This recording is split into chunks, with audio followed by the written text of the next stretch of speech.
So amongst all the different baits that a tournament bass fisherman uses on a day-to-day basis, one that is taking over the industry is a jig head minnow. But when you look at all the different minnow baits out there and the different jig heads you pair with them, they're not the same. Some of them work a lot better than others, and some of them look a lot different than others. But today what I want to talk about is a brand new one that just came out at ICAST this past year in 2024, and that is the Z-Man GRAPH SHADZ.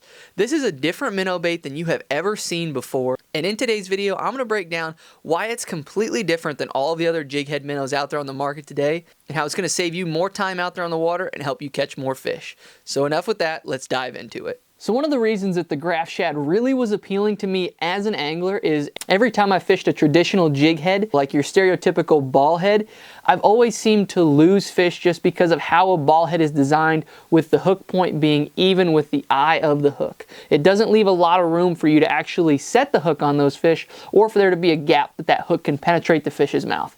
So the GRAPH Shads, there is no eye of the hook. So that hook point sticks up above the jig head about 1/2 inch, which means as soon as that fish eats it, there's nothing from stopping that hook point going right into the roof of that fish's mouth. And that was probably one of the biggest selling points for me, was I'm gonna have a better hookup ratio on this bait than I'm probably going to with almost any other bait out there on the market.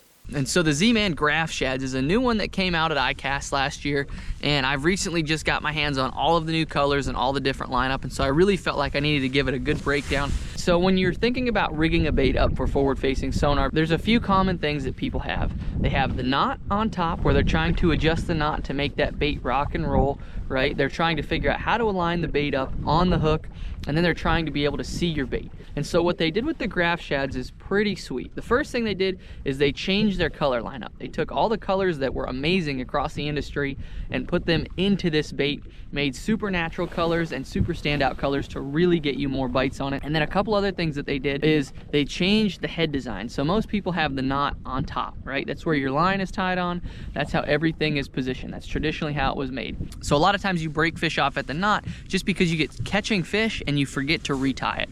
So what they did with this is that it's actually a line through jig head, and the line tie is actually on the bottom. And so what that does is that does a couple different things. It protects your knot, first off, because now your knot is on the bottom. So when you set the hook, it's not getting scraped on by the fish's teeth. And then what it also does is every time you shake that bait, it's trying to pull that knot up, so it gives that bait a ton of rock and roll, which is pretty much what you want a bait to do in this kind of scenario. So the other thing they did is these actually come pre-made in a package. So you get one bait on the jig head, and then you get 2 baits off of the jig head, but they have pre-made holes where your hook is supposed to go through, so you can line it up perfectly every single time when you get it out of the box. You know, you pull one of these out and it's lined up perfectly. You don't have to worry about it spinning in the water. You don't have to worry about it being off kilter a little bit. It is lined up absolutely dead center, which is fantastic. So then the last problem that people had was trying to see the bait on live scope. And so while this isn't a tungsten head, it's still a lead head, what they did is there's actually air pockets in the bait. And so they basically implemented a swim bladder into the bodies of this bait to help them stand out when you're fishing them, so that way you can see them at further distances and really be able to recognize what's your bait versus what is fish, and be able to see it at distances out 100, 120 feet, depending on the water that you're dealing with. So because a forward-facing sonar bait is all about the fish visually seeing the bait and watching the fish react to it, the colors they came out with really made a big deal, because you want to have some of the best natural colors, but some of the best colors to help you in dirty water. And so a few of my favorites is they actually came out with electric shad, which, as we know, is a really popular Ki-Tech color, and just a really popular color across the industry. So they have electric shad, they have Tennessee shad, which is another fantastic option. They even came out with Goby, which gives you a little bit darker across the top. And you might be wondering why I'm picking them up in these packages right here. So what Z-Man is about not wasting products and about being environmentally conscious. And so the plastic that these baits come in, if you'll notice, there's actually tabs on here. So when you open these up, these baits have pre-made molds inside of here, right? You can see where the baits are sitting. But then when you're done, you can close that up, and these tabs have little cuts in them, all you have to do is push them opposite each other, and now your bait is re-locked in there. So you don't have to try to re-staple it. You can just put them back in the packages, and that way they stay in that perfect body form, so you don't have to worry about pulling them out and having the tails all goofed up or having the bodies twisted and then trying to have to put them in hot water. You can just put them back in here, and it makes for easy storage. So one of the other favorite colors that they had in here is Sight Flash. That is one that I have absolutely loved, especially with smallmouth or a little bit dingier water. It's that hard white with a clear transition on the bottom. Really helps those fish see it a little bit better, stands out amongst the rest of the bait fish. So where I really like to fish this bait is a lot of ditches and drains this time of year in the winter, when those fish are funneling into those areas, chasing bait out off the edges of points, or specifically one of my favorite places to throw it is over top of brush piles and over top of rock piles. Somewhere where those fish are gonna get down inside and you have to call them up out of it. It makes a great bait for that because you can keep it over top of it, get it rocking and rolling, and that way it'll call those fish out without having to get a bait down inside of there. It is also a phenomenal river bait to just float in the current. You know, this fall we did a ton of fishing with this bait where we would just find rock piles in the river system and then float over top of them or stay downstream and just drift this bait over top of those piles and watch those fish come up and eat it. But it's all about utilizing the weight that you need. So this bait comes in a 3/16, a quarter, and then a 3/8. All those are like perfect convenient sizes for the sizes that I like to throw, which makes it really, really nice to pair it to what depth of water you're fishing. You know, anything over 25 feet, I'm gonna go to the 3/8, but if I'm in 10 feet or less, I like the 3/16, and if I'm in that 15 to 25, I love the quarter because I just keep it over those fish's heads and really have a good time presenting that bait. Now, don't get me wrong, you're gonna have to switch it up depending on how your fish are reacting, but it's all a play by feel thing to really figure out what those fish are looking for and what those fish want. So when it comes to fishing the new GRAPH Shads, it's kind of similar to how you would fish most other forward-facing Sonar minnows. So when you cast it out, you're gonna wanna count it down, or hopefully you can see the fish that you're throwing at. But most of the time, you kind of have a bounce in the rod with a rhythmic retrieve of the reel. So you can see I'm bouncing that rod and retrieving that at the same time. And it changes if I'm fishing for bait-oriented fish. And by that I mean fish that are actively chasing bait.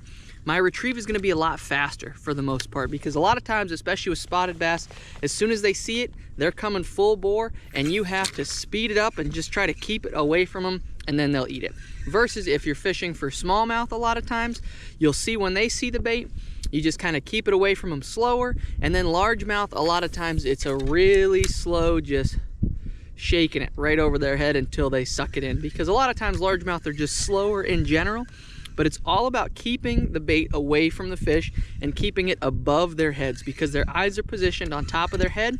You want to make sure you keep it above their heads, because that's how you're going to get those fish to feel comfortable coming up and eating it, and that's how you're going to get those fish to actually come up and commit to the bait by not spooking them. If you let it get below them, a lot of times it just spooks those fish because they're not used to bait fish coming below them, because it's just not how it happens in nature. So as always, guys, we're going to end with my favorite part of the show, and that's going to be the good word of the Lord. So as we head into the new year, there's a little passage that I want to talk about, and if you fish the Bassmaster Opens, you recently heard me say it in the morning invocation, but what it's going to be about is anxiety. Because I get anxious just like everybody else, especially when the new year starts, because you're really nervous about what the new year is going to bring. Is it going to be good? Is it going to be bad? Is it going to go the direction I want to? Is it going to go the direction God wants me to go? You know, there's all these different questions that are looming, and before anybody comments on there, it's cold out. So here is my verse on anxiety. Not my verse, but here's the Lord's verse on anxiety. So this is in the book of Matthew, and I've probably mentioned it on here before, but I really feel like it's worth repeating.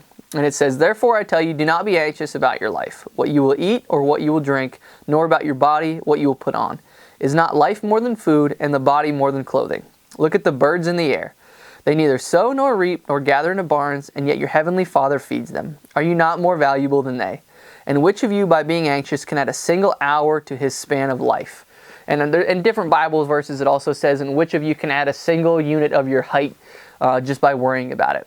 And so I love that passage. That is absolutely one of my favorite passages in the Bible, because it's right. It's flat out right. The more you worry about it, you're not going to change any of the outcome just by stressing about it. But somehow we feel like we're going to. You know, our lives are in the hands of the Father. That's just plain and simple. You know, you try to do the best you can, but He's got your life laid out for you. And so it says it flat out in there. Why would you worry about it when he takes care of all of the other animals on the planet and they don't even worry about it? You know what I mean? It's just one of those things that we tend to think about. People think about money, they think about clothes, they think about food, they think about how they look compared to everybody else. Don't worry about it. I mean, obviously you have to because it's life, but don't stress so much about it that it, you know, wears you down. It's just one of those things. Throw it up to the Father, pray about it, and then leave it be. Because what's going to be is going to be. Work as hard as you can toward it, and then at the end of the day, let the chips fall where they may, guys. But spend more time diving into the good word of the Lord, because there's so many other passages in there that talk about anxiety, that talk about stress, that talk about love, that talk about marriage, talk about every other plan that you have in your life that gets thrown away. There's something for every little piece in there. So if you're not sure what you need to do, dive into the good word of the Lord. But thank you guys so much for watching. If you haven't already, be sure to hit that subscribe button to follow on with the channel. And God bless every single one of you guys, and I can't wait to see you in the next video.